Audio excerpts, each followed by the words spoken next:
1 Kings 10 and 11 and 2 Chronicles 9. Well, as David's downfall was moral, Solomon's is clearly spiritual. And it begins actually by telling of, in chapter 10 of 1 Kings, about this, well, not just the wealth of Solomon, but the writer is really trying to emphasize the arrogance that Solomon had in his wealth. Moreover, the king, this is 1 Kings 10, verses 18 to 20. Moreover, the king made a great throne of ivory, overlaid it with pure gold. The throne had 6 steps, and the top of the throne was round at the back. There were armrests on either side of the place of the seat, and 2 lions stood beside the armrests. 12 lions stood there, one on each side of the 6 steps. And then he says, nothing like this had been made for any other kingdom. So is there a direction again of Solomon's mindset? Clearly, being wealthy was one thing, but now we get the sense of a pomposity that is a dangerous sign. But clearly, what we see in chapter 11 is the end of Solomon's reign in the sense of what God was saying, don't do this, and here's the one thing he does. But this is 1 Kings 11, but King Solomon loved many foreign women.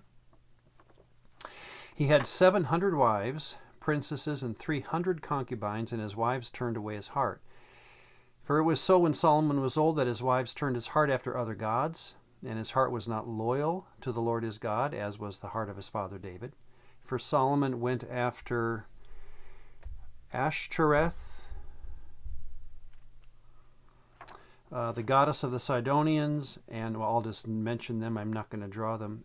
Milcom, the abomination of the Ammonites. Solomon did evil in the sight of the Lord and did not fully follow Yahweh, as did his father David.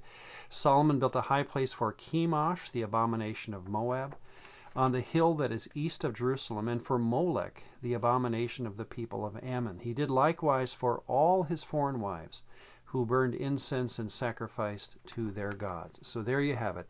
Wealth is, in a sense, a part of his downfall, but clearly the issue of worship is what gets Solomon, because, and as it will come up later in chapter 11, God will say, this one thing that I told you not to do, he does.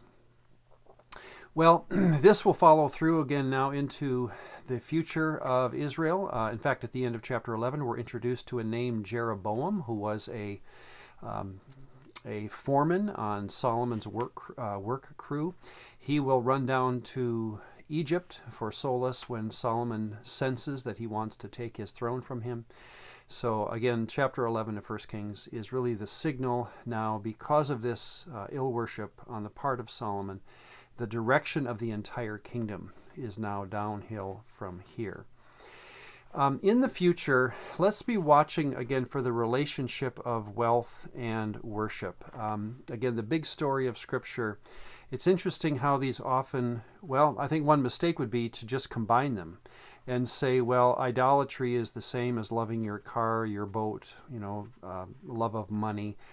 To fold these together, I think is a bit too quick, and that the Bible will be able to separate them, because there are many wealthy people in the Bible who are very godly people. So wealth in itself is not a problem. In fact, it's a blessing.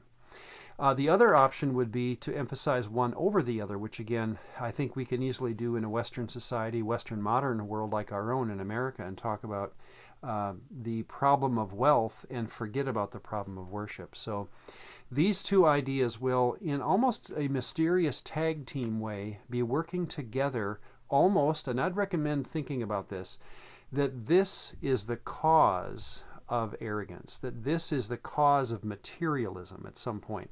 And that is, when you worship a God who is not Yahweh, there are all sorts of temptations that this God brings you into, and one of the most powerful will be the temptation to abuse material wealth. The sower and the seed parable of Jesus. All three of the first, the first 3 of the 4 soils have both possessions and Satan being involved. And so again, maybe there's a connection.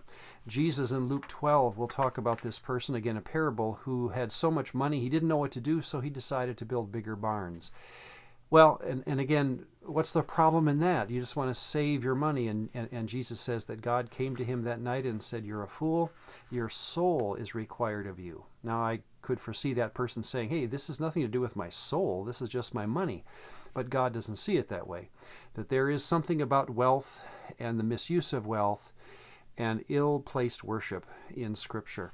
One last one, in fact, I find it very interesting, is in James, again, New Testament, James 3:15, which talks about the wisdom of the world.